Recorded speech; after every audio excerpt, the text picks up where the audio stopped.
அல்கிச உசாவியட்ட பாரவுணு வாணிநாயக்கட்ட அப்ப என்பது இன்றைய திவையின பத்திரிகையின் செய்தி. அதே போல இன்று தினம் வீரகேசரி பத்திரிகையில் கல்கிசை நீதிமன்றில் நடந்த சம்பவம் சரணடைந்த சட்டத்தரணி வணிநாயக்கவுக்கு பிணை என்பதாக அந்த செய்திக்கு தலைப்பிடப்படுகிறது. கல்கிசை நீதவான் நீதிமன்ற வளாகத்தில் போலீஸ் அதிகாரி ஒருவரின் கடமைக்கு இடையூறு விளைவித்ததாக கூறப்படும் சம்பவம் தொடர்பில் கைது செய்ய தேடப்பட்டு வந்த கொழும்பு சட்டத்தரணிகள் சங்கத்தின் தலைவர் குணரத்ன வணிநாயக்க கல்கிசை நீதவான் நீதிமன்றில் நேற்று சரணடைந்த நிலையில் பிணையில் விடுவிக்கப்பட்டிருப்பதாக தெரிவிக்கப்படுகிறது. 5 லட்சம் ரூபாய் பெறுமதியான 2 சரீர பிணைகளில் அவரை விடுவிப்பதற்கு நீதிமன்றம் அனுமதி வழங்கியிருப்பதாக அந்த செய்திகளும் முக்கியமாக இடம்பெடுத்திருப்பதை நாங்கள் காணக்கூடியதாக இருக்கிறது. எனவே இவர் போலீசாரால் தேடப்பட்டு வந்தார். எனவே இவர் தேடப்பட்டு வந்த நிலையில் தான் நேற்று தினம் அவர் ஆஜராகி இருக்கிறார். எனவே சாட்சிகளை அச்சுறுத்தினால் பிணை ரத்து செய்யப்படும் என கல்கிசை நீதவான் பச நமரசேன எச்சரித்ததோடு இன்று மேல் மாகாண தெற்கு குற்றத்தடுப்பு பிரிவில் ஆஜராகி வாக்குமூலம் வழங்க வேண்டும் என்றும் மற்றொரு நிபந்தனையும் இந்த நபருக்கு வைத்திருக்கின்றார். முதலில் நேற்று போலீசார் தம்மை கைது செய்வதை தடுக்க உத்தரவிடக் கோரி சட்டத்தரணி குணரத்ன வணிநாயக்க தனது சட்டத்தரணிகள் மூலம் தாக்கல் செய்த ரிட் மனுவை மேன்முறையீட்டு நீதிமன்றம் பரிசீலித்தது. மேன்முறையீட்டு நீதிமன்றத்தினுடைய தலைமை நீதிபதி ரோஹந்த் அபேசூரிய மற்றும் நீதிபதி பிரியந்த பெர்னாண்டோ ஆகியோர் அடங்கிய மேன்முறையீட்டு நீதிமன்ற நீதிபதிகள் அமர்வு முன் இந்த மனு விசாரணைக்கு எடுத்துக் கொள்ளப்பட்டது.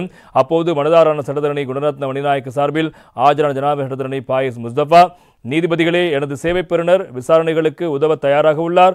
நீதிமன்றத்தில் ஆஜராக தயாராக இருப்பதாக அவர் உறுதிமொழி வழங்கியிருக்கின்றார். இருப்பினும் ஒரு சிக்கல் உள்ளது.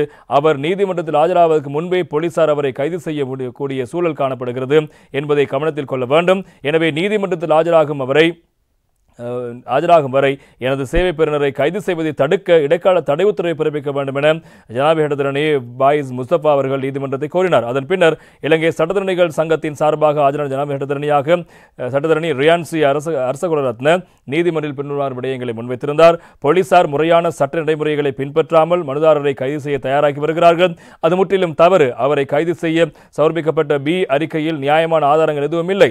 இந்த சம்பவம் தொடர்பான வழக்கு சமீபத்தில் அழைக்கப்பட்ட போது அவர் எந்த நேரத்திலும் ஆஜராக தயாராக இருப்பதாக சட்டத்தரணிகள் நீதிமன்றத்துக்கு தெரிவித்திருந்தார்கள். அதனையும் மீறி அவரை கைது செய்ய போலீசார் தயாராக இருப்பது தவறு என குறிப்பிட்டார். இதன்போது மேன்முறையீட்டு நீதிமன்றத்தின் தலைமை நீதிபதி ரோஹந்த் அபேசூரிய தனது மன்றில் பின்வருமாறு சில விடயங்களை முன்வைத்திருந்தார். நீதிபதி அவர்கள் தெரிவித்த கருத்து இது. இந்த சம்பவம் தொடர்பான காணொளி பகிரப்படுகிறது.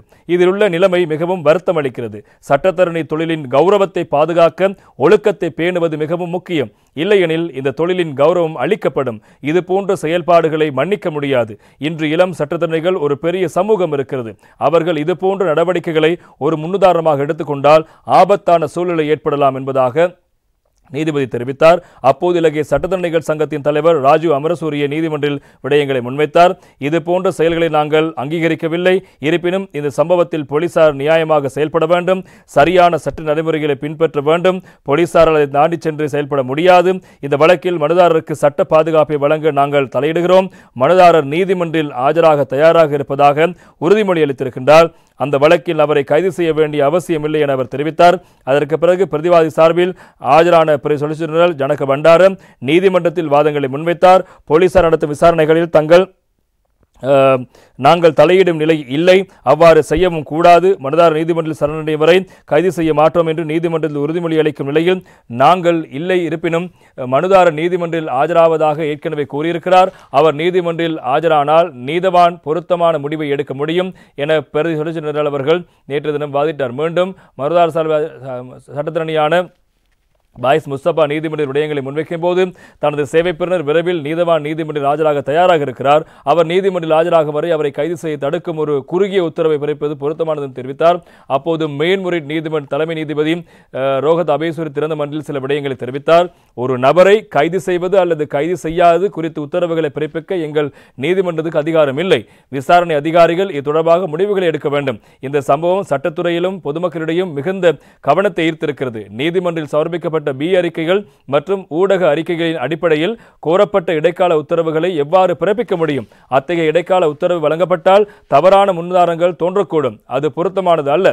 எனவே மனுதாரரின் சட்டத்தரணிகள் நீதவான் நீதிமன்றில் ஆஜராகி இந்த விடயத்தை தீர்ப்பது பொருத்தமானது என மேன்முறையீட்டு நீதிமன்றம் தலைமை நீதிபதி நேற்று தினம் தெரிவித்தார். பின்னர் மனுதாரர் சார்பாக சட்டத்தரணி அவர்கள் இந்த விடயங்கள் தொடர்பாக பல விடயங்களை முன்வைத்திருந்தார். அதுக்கு பிறகு மாலை வேளையில் மணிநாயக் அவர்கள் ஆஜராகியிருந்தார். எனவே அவரை பிணையில் விடுவித்த நீதிபதி எதிர்வரும் நவம்பர் 14ஆம் தேதி இந்த வழக்கை ஒத்திவைத்திருப்பதான செய்திகளும் பிரதானமாக இருப்பது நாங்கள் காணலாம். எனவே இவ்வாறு இந்த மணிநாயக்க சட்டத்தரணி அவர்கள் நேற்று நீதிமன்றில் ஆஜராகி அவருக்கு பிணை வழங்கப்பட்டிருக்கிறது. வெளிநாட்டு தடையும் விதிக்கப்பட்டிருக்கிறது. சாட்சியங்களை அச்சுறுத்த முடியாது என்பதாக விடயங்கள் கூறப்பட்டு இன்றைய தினம் அவர் குற்றத்தடுப்பு பிரிவில் விசாரணைகளுக்கு ஆஜராக வேண்டும் என்ற உத்தரவு பிறப்பிக்கப்பட்டதோடு 17ஆம் தேதி நவம்பர் 17ஆம் தேதி வரை இந்த வழக்கு விசாரணை ஒத்திவைக்கப்பட்ட விடயங்கள் பிரதானமாக இருப்பதை காணலாம்.